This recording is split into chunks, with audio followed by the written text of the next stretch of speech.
Yes, hello and welcome to this episode of Motorsport Idag podcast. Today's guest is one of the most interesting we had in quite a while, and we want to welcome Mr. James Glickenhaus to our podcast.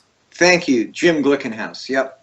So, where should we start? There's a lot of things that we could discuss. You're, of course, an entrepreneur that have started something quite extraordinary. So, what could you say about sort of your company and what you're doing?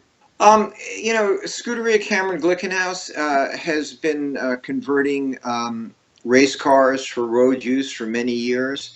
The probably the most famous one we did was Ferrari P45 by Pininfarina, which we took from a road car into a race car, and then we started with our own car, SCG 003, which we built, designed, and engineered from the ground up, and raced at the 24 Hours of Nürburgring and other places. And now we have a brand new road version of it, which we premiered at the Geneva Auto Show, and will begin delivering to customers this summer. Yeah, and I have to say it's very striking. It looks extremely interesting. So when it comes to the aesthetics of the car, is it what sort of how did the aesthetics sort of come about? What inspired the design of the car? Well, the design of the car is basically um, the most technically proficient cars today are the LMP1 cars. The problem with LMP1 cars is that they're great race cars, but they're not completely practical to drive on the road. So our idea was, could you take the aerodynamic efficiency of an LMP1 car and make it as a GT car where it still could be usable by two people comfortably, drive on the roads comfortably, and yet would make a great race car, and that's what SCG 003 became. Wow. And I also heard that you got a great response from the Geneva Auto Show. And so how, when you're at this level where you're sort of not only sort of try to take it over to the road, but also you're trying to perform on the track, what is it that you do to sort of to refine the project, refine the product every single year that you see that the people around you are noticing? Well, I think the key to it is, things that make a great race car don't necessarily make a good road car. Although the Nürburgring is a public road, and it's very indicative of how a supercar performs on the road. And that's why the large manufacturers have permanent bases at the Nürburgring, and they drive there and test their cars there. So we learned a lot from the Nürburgring. The Nürburgring's a very brutal race. There are bumps, and the car jumps up in the air and flies and crashes down. And if a car can survive 24 hours, it certainly is going to be very strong and usable on the road. So we learned a lot about handling, aerodynamics, tire development. But the road is the place to test road cars. And over the years, I've put hundreds of thousands of miles on race cars that were converted for the road. So it's this expertise learned over a long period of time that I think distinguishes us from other manufacturers. Of course, the large manufacturers like AMG, Mercedes, BMW, Audi, Porsche, Ferrari, Lamborghini build both road and race cars. But the boutique guys, Koenigsegg and Pagani, simply make road cars. Neither of them make real race cars, and I think that distinguishes us from other manufacturers. I for sure has noticed that, and that's why I think this segment is a little bit interesting because as you mentioned, either it is you have a supercar and it's sort of a supercar and that's about it, and it's not very practical. You have a very small boot and stuff, or you have a hardcore race car where you can just pound and pound, but you can't really use it on the road.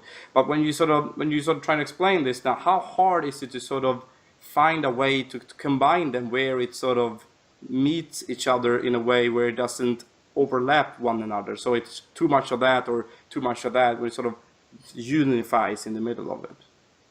Yeah, that's the challenge. The challenge is to make a car that is comfortable to drive on the road, that is not overly stiff, that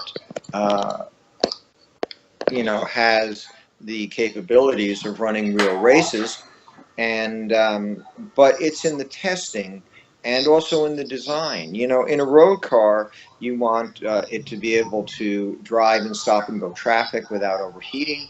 You want it to be able to, you know, be comfortable for two people to carry luggage, as you say, um, and to have an air conditioning system that keeps you comfortable, and also that you can see. You know, one thing that we did in the road car is we put some extra viewing ports in the roof so that when you pull up to as close to a traffic light, you're able to um, look up in the air and see the red light. You know, so it's little things that you learn after years of driving on the road that help you make a better car. Yeah, and also this is a question that I really would like to have answered is what has the response been from the people that are racing your cars or your products and the people that are has sort of have, are interested in buying them? What are the response? What do they say about the car? How what makes them impressed and you know in relations to other manufacturers out there? Well, I think our race results have been very good, and I think that we'll see in 2 weeks how we do at the 24 Hours of Nürburgring, but we remain very optimistic. And I think that the people that are looking to buy our road cars, you know, it's not like if they buy one of ours, they can't also buy a LaFerrari. I mean, these are people that have a lot of very exotic cars and they drive them, and they're all a bit different.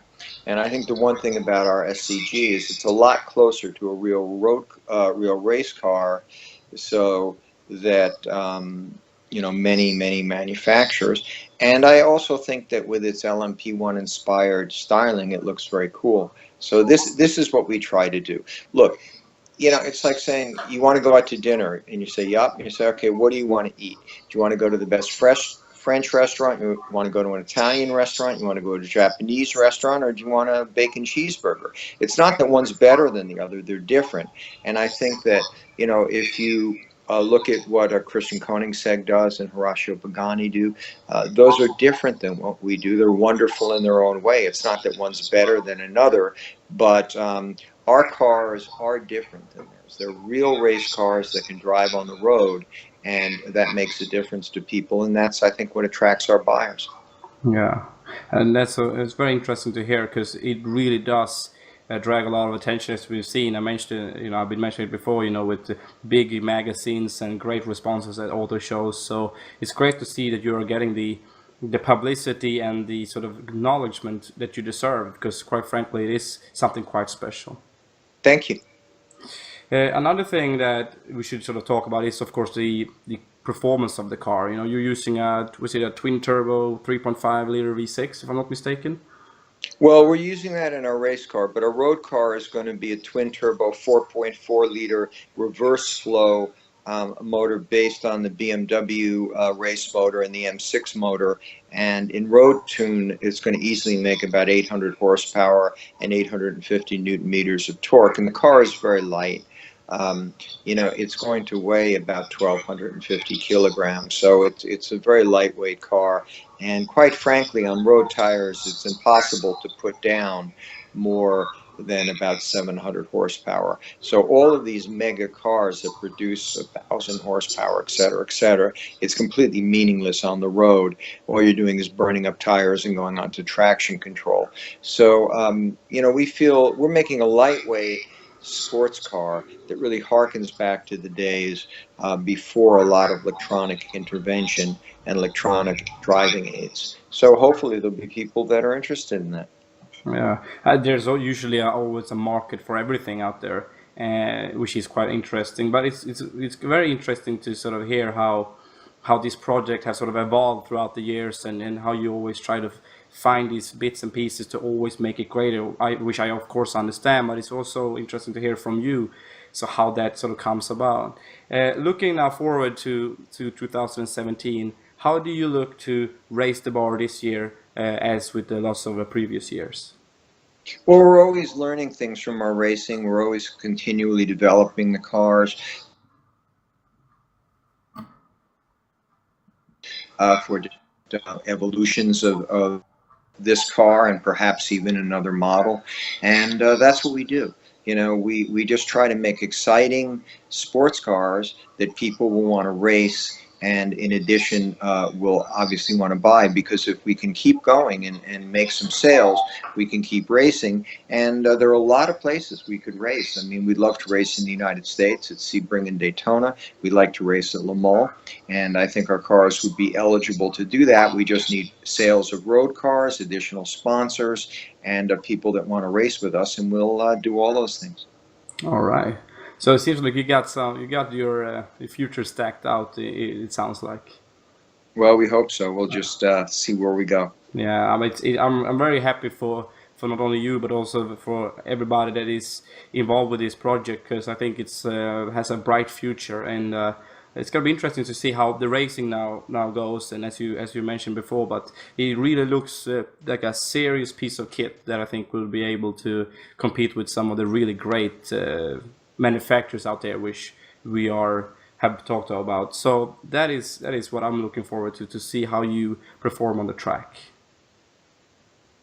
Great, thank you so much. And if you go to our Facebook site, Scuderia Cameron Glickenhaus, we will have a live feed to the 24-hour race up, so you'll be able to follow it and watch it, and you'll be able to see what we're up to. And if you go to SCG003 project.com, you can learn about our cars, and we hope to see you at one of the shows or one of the races. No, I sure would like to come. There is just one last thing that I have to ask for the viewers and listeners out there, and that is, if someone out there would like to go in your footsteps in producing something like this, you know, either if it's just a sort of a road car, or maybe sort of more leaning towards the racing, what pieces of advice could you give to those people? You know, you just have to start, and the only thing that I would advise you is it takes enormous amount of energy, and both financial energy and emotional energy to do what we've done, and just make sure that you have access to a lot of money and the will to try to succeed.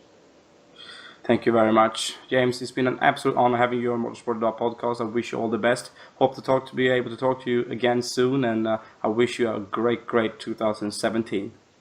Thank you so much. Bye-bye. Take care.